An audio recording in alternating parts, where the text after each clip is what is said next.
Thank you very much, Dr. Magda. It's a pleasure to be among you here today, pleasure to be in Cairo always. And I want to first thank AUC, thank Dr. and Dr. Shahin for the opportunity to bring me here and to observe what is going on in the country at a transformation time and beyond, as I said. What are we to make of what is going on in the region 1 year on, 1.5 years on, in fact, after the events in Tunisia and Egypt in December 2010 and January 2011? Are we to call this an Arab Spring, an Arab awakening, an Arab revolt, an Arab uprising, or as some would say, an Arab inferno? What are we to make of what has been going on, and where are we heading in the future? Are we heading towards stability or more of the same of what the Arab world has experienced in the past? And I think in many ways it depends on how you really view what has been going on. If, as many people have chosen, one looks at what is going on in terms of weeks, months, or years, then I think we will all be getting a lot of heartburns following the day-to-day events, which have not been easy in Egypt, and they certainly have not been easy elsewhere. I don't choose to do that, and I think that if you look at the wider picture of a process of change that needed to happen, then one might be, as I am, more optimistic in the long run, even while being realistic that in today's world we are going to see a very bumpy road, hopefully towards stability and prosperity. And that is why I've also shied away from calling it an Arab Spring.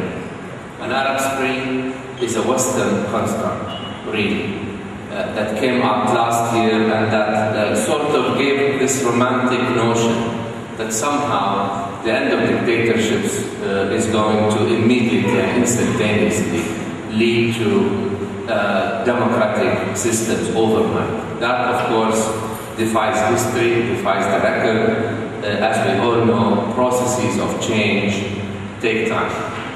And this one is no different. And the time that it will take, in my view, is going to be in terms of decades and not months or years.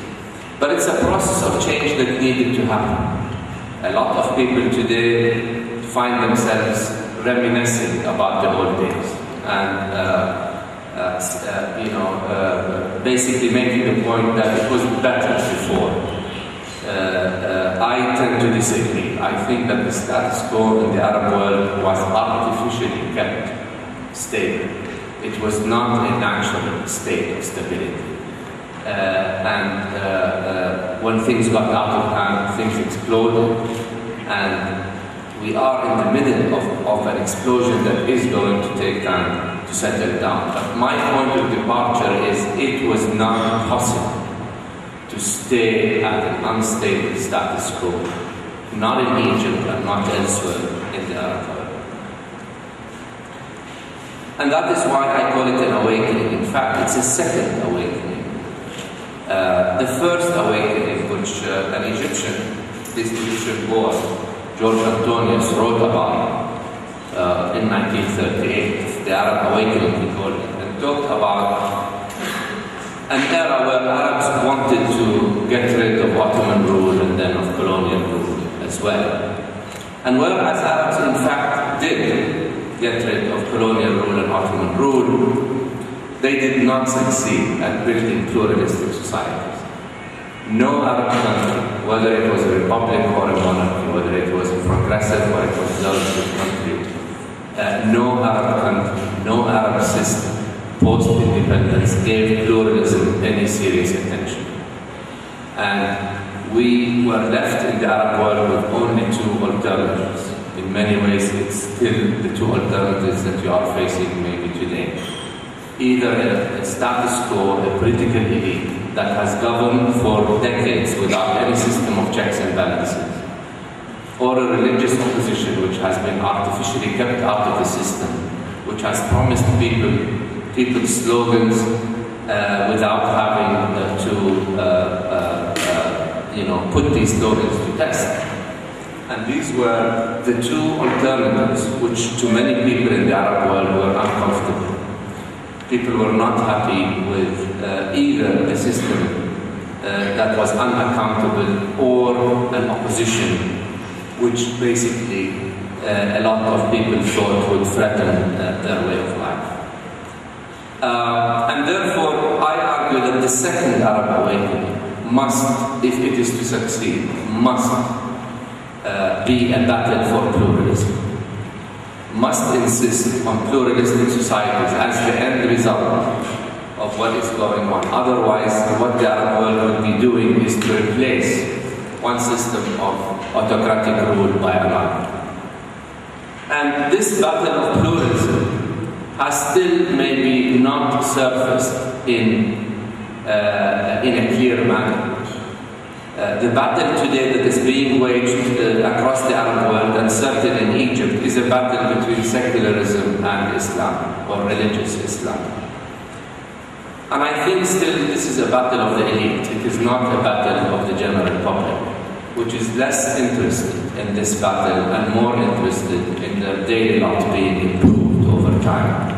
But at one point, the Arab world will have to face the fact that the only way towards stable and prosperous systems is to insist on diversity and pluralism for all. And for that matter, in my view, it should be a battle between those who believe in pluralistic systems, those who believe in diversity, and those who don't, rather than a battle between the secular and the religious forces in the region. Already, I think there are many lessons that have been learned, or I hope will be learned, as a result of what is going on in this battle for pluralism that I talk about. The first lesson is that elitist politics is over, in my view. In other words, we have seen that those who work on the ground, those who engage in constituent politics, are those that are successful eventually. And at the time when people preached from behind the podiums and engaged in elitist politics without really working on the ground with real constituencies, are not going to do well in the polls. You look at the Islamist forces, not just in Egypt, but across the Arab world, and in many parts of the Arab world, Islamic forces, if you look at the popular support, in most Arab countries, it ranges between 15 and 20%. But that popular support is translated into electoral support that is way beyond the 15 to 20%. And in the elections that took place recently in Tunisia, Islamists got 43%, in Morocco they got 33%, and in Egypt they got 70%. Not because this is the real strength in the street, but because they were the only ones that were organized. And that is a lesson, I think, that the secular forces must internalize and must learn. You cannot keep hoping that your style of life, your value system, is going to be defended from now on without working on the ground and without engaging in politics in a major way. Political party life in the Arab world has been depicted as almost treasonous by Arab governments. It was treasonous to belong to a political party. It was against the state. It was against the nation, against the leader, against the system, and a whole generation has been brought up to think that engaging in political party life is something that is close to treason. That has to change, and I think it will. I think the recent experience in Egypt has shown that if the secular forces want to do well, and they have done well across the many candidates that were put forward, then you will have to, or the secular forces will have to consolidate their forces and work on the ground. That's the first lesson, I think, that needs to be learned. The second lesson applies to minorities. Minorities in the Arab world, I don't like to use the word minorities, frankly. Let me say communities, the different communities, because whether they are, I don't look at Christians as minorities, I don't look at women as minorities, these are citizens and they should be seen as citizens. But these groups often have depended in the past on dictator regimes to bring them part of their rights, and in the meantime ignore that the same dictator regimes denied these rights to most of the population. You look at women in Tunisia, where the old Tunisian regime certainly gave women probably the best legal rights of any country in the Middle East. But that is not enough to ignore the atrocities that this regime committed against all fellow citizens. And it is very dangerous for any community, and certainly for the Christians, in my view. It is very dangerous to be seen as supporting a certain regime only because that regime gives them part of their rights while denies those rights to other groups. Syria is a case in point. I think the Christians in Syria would be very short-sighted if they support a regime that has so far killed more than 14,000 of its own people because they are afraid that an alternative regime might deny them their rights.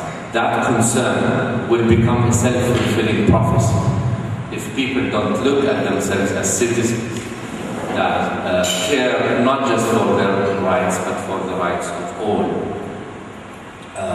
their fellow citizens.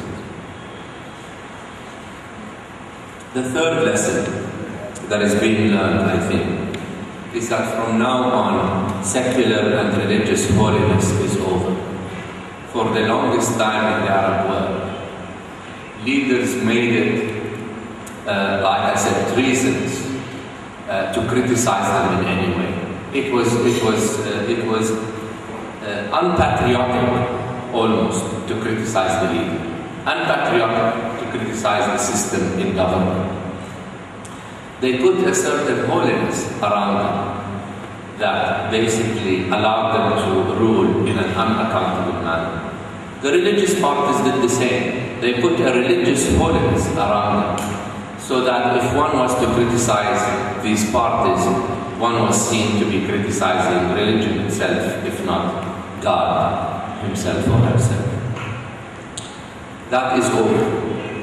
Once the religious and secular parties are in the political field today, they have accepted their humanity. They have accepted that from now on it is fair game to criticize these political parties, whether they're secular or religious, without being seen as criticizing, religion or the nation as a whole. And that is very important. That is very important because, particularly with religious parties, when they were artificially kept out of the system, they acquired a strength that came from not putting their programs to the test.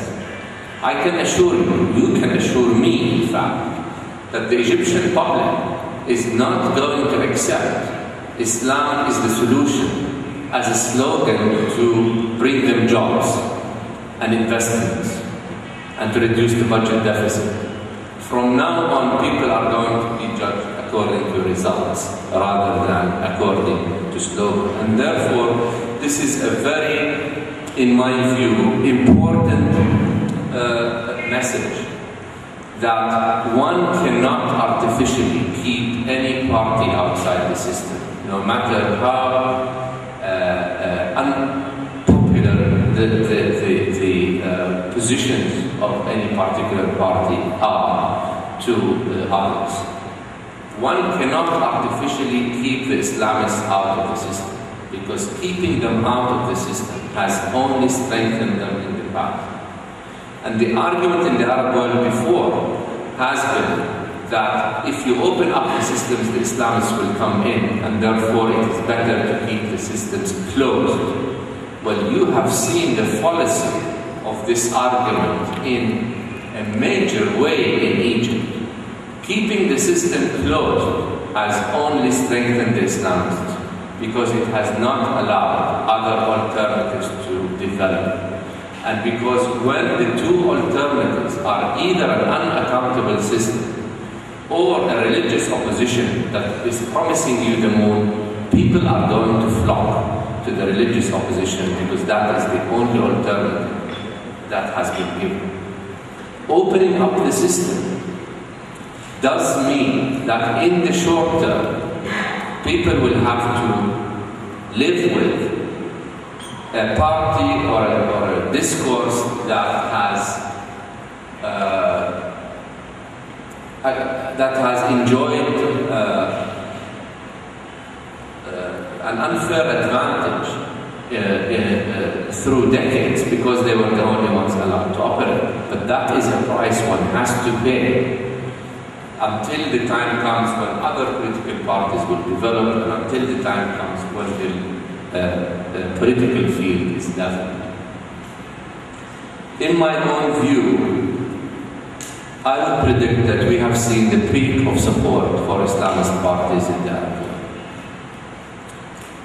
I say that because Islamist parties in the Arab world have made use of the fact that they were outside the system and made use of the fact that they were the only ones, basically, that worked on the ground and delivered efficient services. Of course, delivering efficient services is very different than managing an economy.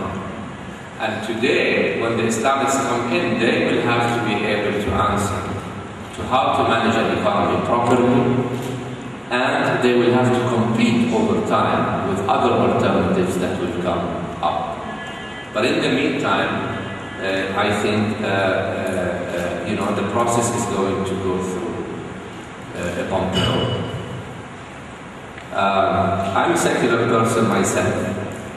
But I also believe that the secular argument put forward in the Arab world for many years, that the Islamists are going to come to power, use democracy to come to power, and then deny it to others, is a bit disingenuous.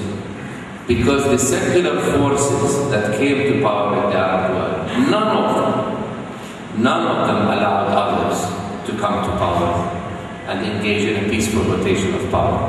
So what the secular forces, what they are accusing the Islamists of doing, or hypothetically doing, they have actually did it themselves over the last 60 or 70 years. And I think it is only fair from now on to ask everyone, both the secular as well as the religious forces from now on, to commit to a peaceful rotation of power at all times. But that is not something that one should only ask of the Islamists. It must be asked of everyone.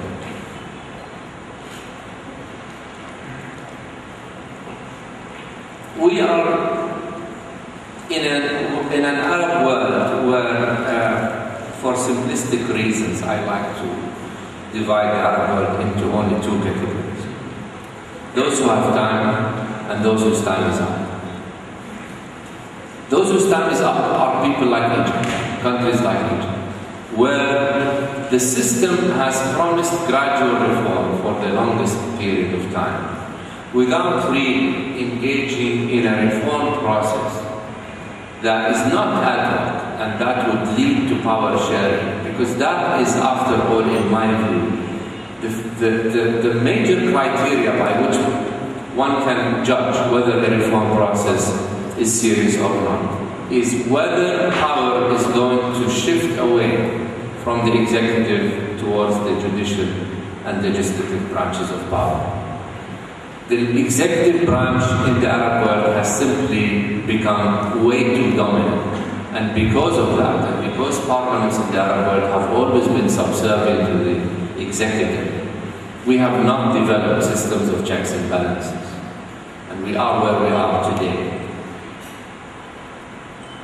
Those countries that have kept promising reform without delivering on it And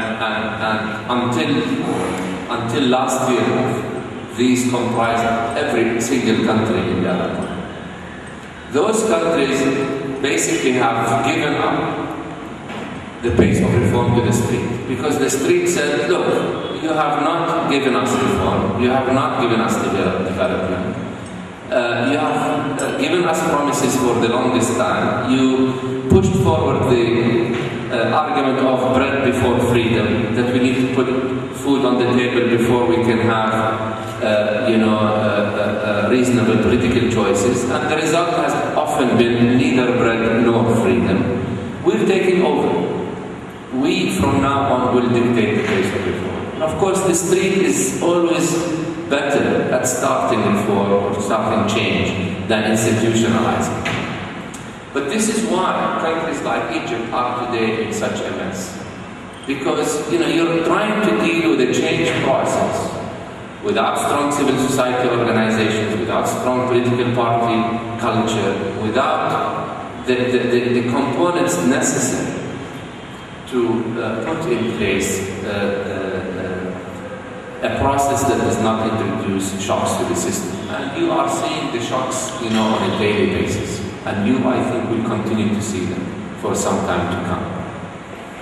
Those countries that have some time left are those countries that have not undergone transitions and have at least a chance to put in place a process of reform from above that would